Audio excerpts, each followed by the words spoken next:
Hi, I'm Steve. I'm Robert. And I'm Anna, and this is our capstone project. Our capstone project this semester involved indoor air pollution from cook stoves using biomass as fuel.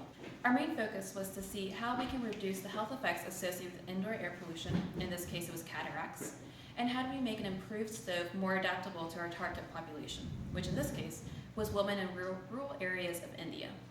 Currently, over 3 billion people are adversely affected by indoor air pollution, and on average, 4.3 million people die every year from indoor air pollution. These numbers are extremely important as we move forward in innovative ways to reduce the health effects associated with this and making sure that people are actually using the improved stoves that are being made. For our efficiency testing, we had 2 measurements which we took. The first came from the AWBT, Adapted Water Boiling Test, and the second one came from the Uncontrolled Cooking Test. What we found amongst our target population was that the women typically wear their babies either in the front or the back, somehow strapped in. During our testing, we also mimicked the way that they cook. So in these areas, you'll typically find that the women are near the cooking surface, which is typically placed on the floor.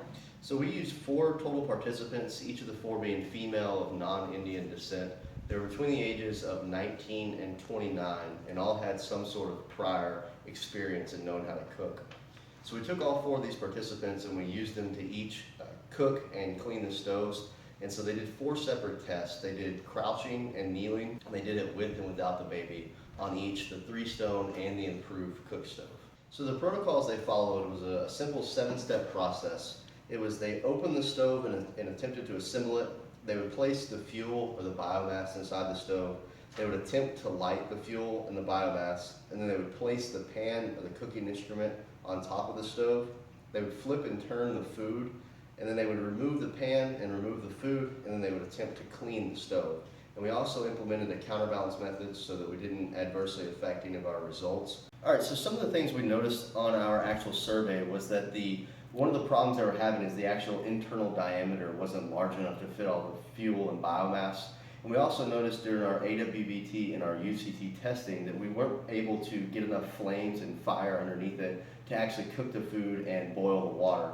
So what we attributed that to was, again, the internal diameter and also airflow and things to effectively increase the amount of heat that this fire could produce. So if you see the internal diameter is fairly small on this improved cook stove, what we did was we designed in CAD another cook stove that you can see here. So we have a larger internal diameter in retrospect to this. You see how it concaves outward. We have a perforated stove top, which is placed on top of our base to give it more of a sturdy support, but it also allows better airflow for the heat to evaporate through and increase the fire temperature overall.